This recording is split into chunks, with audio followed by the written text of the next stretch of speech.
Split करने के सपने को रियलिटी में चेंज करने वाले हैं आज की वीडियो के साथ। आज की प्रैक्टिस बहुत यूजफुल होने वाली है हमारे लेग्स की फ्लेक्सिबिलिटी के लिए और मिडल स्प्लिट करने के लिए। तो अगर आपका भी 2026 गोल ये है कि आपकी स्प्लिट लग जाए या फिर आपकी फ्लेक्सिबिलिटी इंप्रूव हो जाए, तो ये वीडियो गारंटेड आपके लिए है। वीडियो के एंड में कुछ ऐसे मिस्टेक्स बताई है जिन्हें अवॉइड कर कर आप अपनी मिडल स्प्लिट की जर्नी में और भी फास्ट हो सकते हैं। तो देर किस बात की, अपनी स्प्लिट की जर्नी को शुरू करते हैं। मैट पर आते हैं और प्रैक्टिस शुरू करते हैं। तो फर्स्ट प्रैक्टिस करेंगे यहाँ से बटरफ्लाई। धीरे धीरे स्टार्ट कीजिए और अपना पेस अपने अकॉर्डिंग ही बढ़ाएंगे। ज़बरदस्ती नहीं करनी है, धीरे धीरे ही मूवमेंट को बढ़ाएंगे। चलिए, इसे हम कम से कम 100 बार करेंगे। जितना हो सके उतना फास्ट मूव कीजिए। शुरुआत में आपको पेन हो सकता है, पर पेन होना एक साइन है। जब जब पेन होता है तब तब बॉडी से स्टिफनेस निकलती है। तो यानी कि जब भी पेन हो रहा है आप क्या कर रहे हैं, ऑटोमेटिकली फ्लेक्सिबल बन रहे हैं, क्योंकि आप स्टिफनेस को अपनी बॉडी से दूर कर रहे हैं। चलिए, अब हम इसे होल्ड करेंगे। इनहेल करेंगे, एक्सहेल करते हुए हाथ आगे लाएं जितनी भी ला सकते हैं। स्पाइन सीधी करके होल्ड कीजिए। 5 4 3 2 एंड 1। चलिए, यहाँ से हाथों को पीछे रखेंगे। अब करेंगे यहाँ से अपने हिप फ्लेक्सर्स को और इम्प्रूव। यहाँ पर अपने दोनों पैरों को इस तरह से चौड़ा रखते हुए ड्रॉप करेंगे। दोनों घुटनों को ड्रॉप करने की कोशिश करें सेम साइड। कोशिश करें कि ये दोनों पैर एक दूसरे से पैरेलल हो, इस पैर को मिलाना नहीं है। यहाँ से हमने ओपन किया। चलिए, ऐसा हम 10 टाइम्स करेंगे। 1 2, अपर बॉडी को स्टेबल रखते हुए। 3 4 5 6 7 8 9 10। अब यहीं पर होल्ड करके अपने दोनों हाथों को यहाँ पर रखें और कोशिश करें कि स्पाइन सीधी, ऐसे गिरना नहीं है। चलो, होल्ड करते हैं। 5 4 3 2 1। अब यहीं से हाथ हटाएंगे और स्विच करेंगे। अभी अपर बॉडी को बिल्कुल स्टेबल रखें।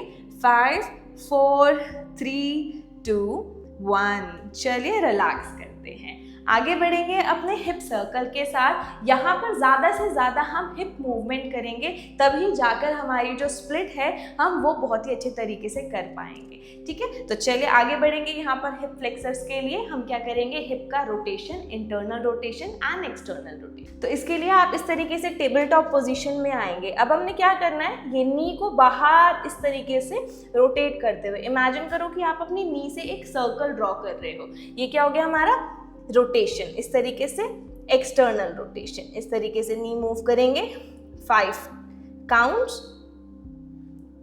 और अब इसी को हम अपोजिट करेंगे। हम अपोजिट करते हुए पैर पीछे ले जाएंगे और अंदर की तरफ सर्कल बनाएंगे।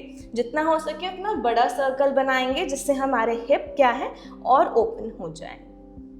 बहुत ही अच्छे। अब स्विच करेंगे। मैं साइड चेंज करती हूँ जिससे आप इजीली देख पाएँ। यहाँ पर आएंगे। अब क्या करेंगे, लेफ्ट साइड। पहले एक्सटर्नल रोटेशन, यहाँ पर नी को बेंड ही रखना है और नी से एक सर्कल ड्रॉ करते हुए अपने हिप को ओपन करेंगे। अब यहाँ पर से अपोजिट, पैर पीछे और यहाँ से आगे की तरफ। ये हो गया हमारा इंटरनल रोटेशन। दोनों के 5 काउंट्स करेंगे और देख पाएंगे कि हिप में क्या है, जो स्टिफनेस है वो धीरे धीरे निकल रही है। चलिए, बढ़िया। अब नेक्स्ट हम यहाँ से करने वाले हैं लंज। यहाँ पर भी हम अपने ग्रोइन को और हिप को स्ट्रेच करने वाले हैं। अपने राइट पैर को आगे लाएं, हाथों को वेस्ट पे रखें और ये जो नी है इसको जितना हो सके आगे ले जाने की कोशिश करें। अब अगर हील उठ रही है तो पैर को थोड़ा और आगे रख लें। चलिए, ये भी 5 काउंट्स करेंगे। 1 2 3 4 एंड 5। चलिए, स्विच करते हैं दूसरे लेग के साथ। लेफ्ट आगे लेकर आते हैं। 5 4 3 2 एंड 1। अब सेम स्ट्रेच हम साइड्स यानी कि कंप्लीट इनर थाइज के लिए करेंगे। एक बार फिर नीज पर आएंगे और राइट पैर को इस तरीके से नी के बगल में रखेंगे, जितना दूर हो सके उतना। अब हाथ रखेंगे अपनी वेस्ट पे, जितना हो सके बाहर जाए। 1 2 3 4 एंड 5। इसे होल्ड करते हुए एक बात मैं आपसे शेयर करूंगी कि जब भी हम कोई भी प्रैक्टिस की तैयारी करें, किसी भी आसन की, किसी भी योगा पोज की, तो मूवमेंट, इन्हें हम क्या बोलते हैं, डायनामिक स्ट्रेचेस, जिसमें रेपिटेशन बहुत ज़्यादा, जैसे हमने अभी क्या किया, रेपिटेशन, और अब हम होल्ड कर रहे हैं, तो पहले रेपिटेशन ज़्यादा से ज़्यादा करें जिससे बॉडी खुल जाए। इन्हें हम डायनामिक स्ट्रेचेस बोलते हैं। फिर जब हम इन्हें होल्ड करते हैं तो ये हो गए हमारे स्टैटिक स्ट्रेचेस। तो पहले क्या करने हैं हमें, डायनामिक, जिससे बॉडी में थोड़ा सा प्रिपरेशन हो, जो मसल्स हैं वो क्या हो जाए, हमारे खुल जाए। तो 5 से 6 रेपिटेशन करना बहुत इंपॉर्टेंट है, और फिर उसके बाद हम होल्ड करेंगे सेम स्ट्रेच को as a static stretch. 5 4 3 2 and 1। तो चलिए खड़े होते हैं और करेंगे यहाँ से लेग स्विंग। अब एक हाथ को वॉल पे रखें, एक हाथ को कमर पे, अपने पैर को हम जितना हो सके उतना आगे पीछे स्विंग करेंगे। कोशिश करें नी को स्ट्रेट रखें और इस तरीके से पैरों को मूव करना है, ठीक है। ये हिप जॉइंट को मूव कर रहे हैं। अब यहीं से स्विच करेंगे, चेंज करते हैं साइड को। ये भी एटलीस्ट 6 to 7 या फिर 10 काउंट्स तक आपने करना है। चलिए बढ़िया। अब इसके बाद रिलैक्स करेंगे। इसके बाद फिर से मैट पर आते हैं और कुछ ऐसे मूवमेंट करते हैं जो आपके टाइट हिप को डेफिनेटली खोलेगा, और फिर बढ़ेंगे हमारी फाइनल स्प्लिट की प्रैक्टिस की तरफ। तो नेक्स्ट कर रहे हैं यहाँ से फ्रॉग स्ट्रेच। इसके लिए आप अपने मैट की लंबे वाली साइड यानी कि लेंथ वाली साइड आएंगे और अपने दोनों नीज को जितना हो सके सेपरेट करके रखेंगे। अपने दोनों हाथों को यहाँ पर रखना है मैट पे। अपनी नीज को हम क्या करेंगे, एक दूसरे के पैरेलल, साथ ही साथ जो पीछे पैर हैं यानी कि जो पंजे हैं उन्हें भी क्या करने वाले हैं, हम पैरेलल रखेंगे। अगर आप हो सकता है तो आप अपने राइट फुट को राइट साइड पॉइंटेड रखिए और लेफ्ट को लेफ्ट साइड रखिए अगर पॉसिबल है, अदरवाइज जैसे भी आप कन्वीनियंटली रख पाए वैसे रखेंगे। अब यहाँ से धीरे से अपनी एल्बोज पर आएंगे और घुटनों को और सेपरेट करने की कोशिश करेंगे। अब यहाँ से हम क्या करेंगे, धीरे धीरे अपने हिप को आगे और पीछे की तरफ मूव करेंगे। अब देख रहे हैं कि जो ग्रोइन एरिया है, जो इनर थाइज है, उस वहाँ पर बहुत अच्छे से आप क्या कर सकते हैं, स्ट्रेच महसूस कर सकते हैं। हमारी मसल एक इलास्टिक की तरह होती है, तो अगर हम उसे जितना खींचे वो उतनी ज़्यादा क्या होगी, फ्लेक्सिबल बनती जाएगी। और याद रखें कि फ्लेक्सिबिलिटी हम अचीव कर सकते हैं, ये कोई जेनेटिकली होने वाली चीज़ नहीं है। अगर हम प्रैक्टिस करते रहेंगे तो हमारी जो फ्लेक्सिबिलिटी है वो इम्प्रूव होती रहेगी। तो चलिए बातों बातों में हमने अपने इनर थाइज को भी स्ट्रेच कर लिया। अब इसे होल्ड करेंगे। होल्ड करते टाइम अपनी लोअर बैक को थोड़ा सा अंदर की तरफ पुश करें, स्पाइन को सीधा रखें, सामने देखते हुए स्माइल करें और होल्ड करें। याद रहे कि आपका हिप हवा में ही रहेगा, आपने पीछे नहीं बैठना है। इसे होल्ड करेंगे 5 सेकेंड्स। 5 4 3 2 एंड 1। अब क्या करें, यहीं से वापस आएं और अपने मैट की क्या करें, राइट साइड आ जाएं। अपने राइट साइड आना है। अब हम इसी स्ट्रेच को 1 by 1 ईच लेग करने वाले हैं। यहाँ पर आने के बाद आप क्या करें, अपने राइट पैर को ऐसे निकाल देंगे, ठीक है। ये पूरा फुट आपने मैट पे रखना है। अब धीरे धीरे इसे स्लाइड करते हुए यहाँ पर भी आप अपने हिप को नीचे नहीं रखेंगे, हवा में ही रखेंगे। अब यहाँ पर हम इस स्ट्रेच को होल्ड करेंगे। अब यहाँ से हमारे स्टैटिक स्ट्रेच यानी कि वो स्ट्रेच जिसे हम होल्ड करेंगे वो शुरू हो गए हैं। तो इसे हम एटलीस्ट 10 सेकेंड्स होल्ड करेंगे। चलिए होल्ड कीजिए और स्माइल करते रहिए। 10 9 8 7 6 5 4 3 2 1। चलिए प्यार से वापस आएंगे और अब हम क्या जाएंगे, अपने मैट के लेफ्ट कॉर्नर में जाएंगे, जिससे हम अपने राइट पैर को स्ट्रेच कर पाएँ।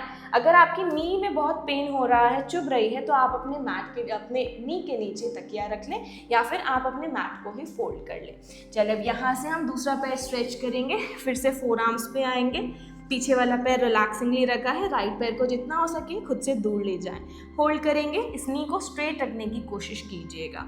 10 9 8 7 6 5 4 3 2 एंड 1।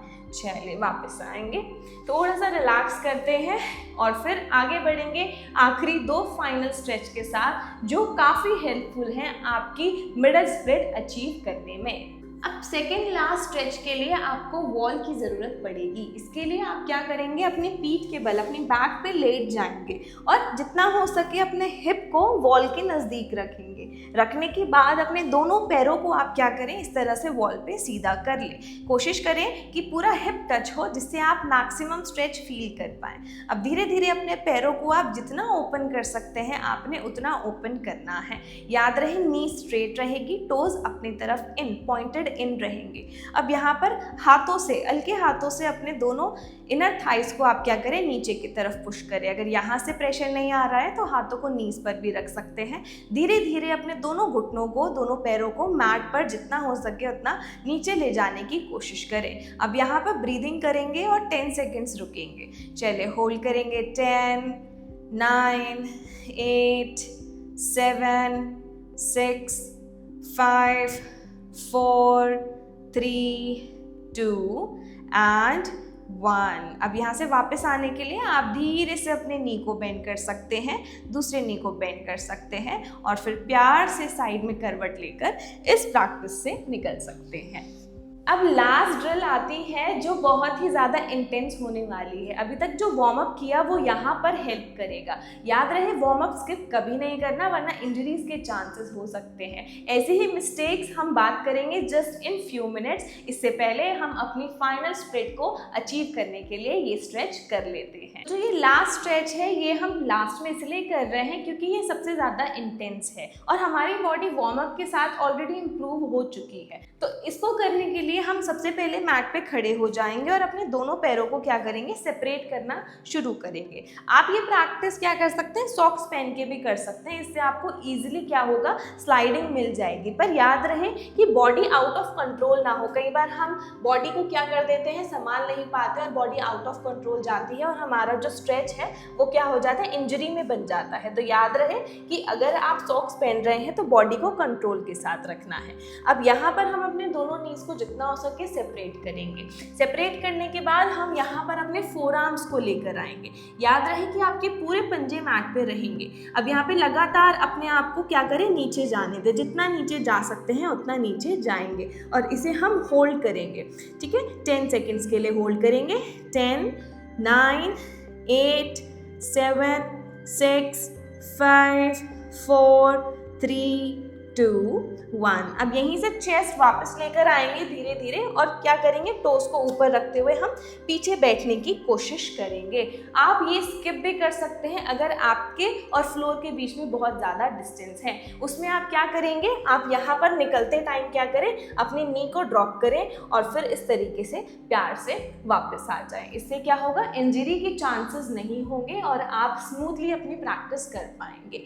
नेक्स्ट प्रैक्टिस के लिए आप दोनों पैरों को, क्योंकि या तो आप क्या करें वहीं से आ जाएं जो अभी हमने किया था, ठीक है, या फिर आप अगर ऐसे ड्रॉप करके आ रहे हैं तो आप क्या करें, इस पोजीशन में बैठ जाएं और लास्ट स्ट्रेच के लिए अपने दोनों पैरों को वाइड, जितना वाइड हो सके उतना वाइड होल्ड करें। हाथों को इनहेल करते हुए ऊपर लेकर जाएं, एक्सहेल करते हुए धीरे धीरे आगे झुकने की कोशिश करें और इसे भी हम 10 सेकेंड्स होल्ड करने के बाद अपनी प्रैक्टिस फिनिश करेंगे। चलिए 10, 9, 8, 7, 6, 5, 4, 3, 2, 1। चलिए प्यार से वापस आ जाएंगे।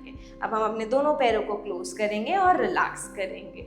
आप इतने रिलैक्स कर रहे हैं तो क्विकली बात कर लेते हैं उन मिस्टेक्स की जो अवॉइड करने से आपको इंजरीज नहीं होंगी और आपकी मिडिल स्प्लिट की प्रैक्टिस बहुत ही स्मूथ हो जाएगी। पहली मिस्टेक मैंने आपको पहले ही बताई कि हम वार्म अप स्किप कर देते हैं। वार्म अप कुछ नहीं है, इतना टफ नहीं है। आप जो मूवमेंट्स एज अ स्ट्रेच कर रहे हैं, जिन्हें आप होल्ड करेंगे इन फ्यूचर, उन्हीं को आप रेपिटेशन के साथ कर ले तो वो हमारे वार्म अप्स हो जाते हैं। इस वीडियो में हमने बहुत ही अच्छे तरीके से वार्म अप्स किए, तो याद रखें कि वार्म अप आपने कभी भी स्किप नहीं करने हैं। दूसरी मिस्टेक ये है कि आप सोचते हैं कि पूरे हफ्ते में केवल एक बार इंटेंस स्ट्रेच कर लेंगे तो बात बन जाएगी। ऐसा नहीं है। देखिए बॉडी क्या है, नेचुरली फ्लेक्सिबल हो सकती है और कई बार क्या होता है बॉडी में फ्लेक्सिबिलिटी लानी पड़ती है। तो दोनों ही केसेस में आपको प्रैक्टिस की ज़रूरत है।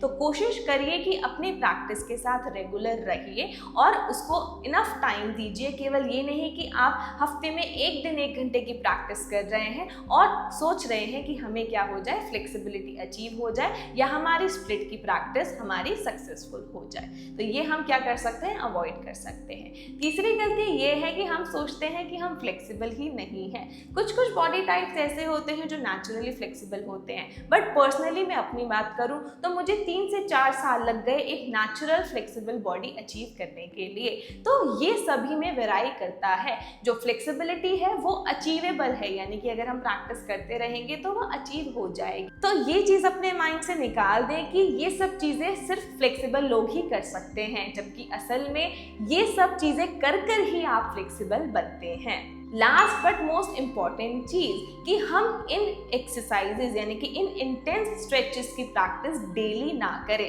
अब फर्स्ट पॉइंट में मैंने कहा था कि आप रेगुलर प्रैक्टिस करें और अब मैं आपको मना कर रही हूँ। तो बात समझने वाली है, किसी चीज़ को डेली प्रैक्टिस करना या फिर किसी चीज़ को रेगुलरली प्रैक्टिस करने में बहुत फ़र्क है। अगर आप स्प्लिट की प्रैक्टिस कर रहे हैं या कोई भी एडवांस प्रैक्टिस कर रहे हैं तो कोशिश करें कि उसे हफ्ते में 3 या 4 बार ही करें, बीच में 1 दिन का ब्रेक ज़रूर दें। ऐसा इसलिए होता है कि जब आप अपनी मसल को स्ट्रेच करते हैं, अपने जॉइंट्स पर काम करते हैं, तो उन्हें रिकवरी की भी ज़रूरत होती है। जैसे कि आप अपने फ़ोन को चार्ज करते हैं, रेस्ट देते हैं, इसी प्रकार अपनी बॉडी को भी क्या चाहिए, रेस्ट चाहिए चार्ज होने के लिए। तो अगर आप अपनी प्रैक्टिस करते हैं तो रेगुलरली कीजिए, यानी कि हफ्ते में 3 से 4 बार कीजिए। कम से कम 10 से 15 मिनट या 20 मिनट, इतना टाइम आप मिनिमम खुद को दीजिए। तो आपने क्या करना है, डेली नहीं करनी है बट रेगुलरली करनी है। तो देखते ही देखते हमने अपनी स्प्लिट भी अनलॉक कर ली। अगर आप अपनी प्रैक्टिस के साथ कंसिस्टेंट रहेंगे तो क्या कुछ नहीं हो सकता। मुझे आज की प्रैक्टिस बहुत अच्छी लगी। अगर आपको भी ऐसा लगा और आपने भी कुछ नया सीखा तो कमेंट करके ज़रूर बताइएगा। अगले वीडियो में क्या करना चाहिए, हम क्या सीखें, वो भी कमेंट में आप ज़रूर बता सकते हैं। साथ ही साथ आप अगर मुझसे ऑनलाइन जुड़ना चाहते हैं तो आप मेरी योगा क्लास ज्वाइन कर सकते हैं। उससे जुड़ने के लिए आपको केवल डिस्क्रिप्शन में दिए गए लिंक को टैप करना है। इससे अभी केवल आप मुझे देखकर प्रैक्टिस कर रहे हैं, पर अगर आप योगा क्लासेस ज्वाइन करते हैं तो मैं भी आपको देख सकती हूँ और प्रॉपर गाइड कर सकती हूँ। तो ये एडवांटेज लेने के लिए डिस्क्रिप्शन में दिए गए लिंक को टैप करें और मेरी क्लासेस को ज्वाइन करें। मिलते हैं जल्द ही नेक्स्ट वीडियो में। टिल देन टेक केयर, नमस्ते, ध्यान रखिए, हरिओम।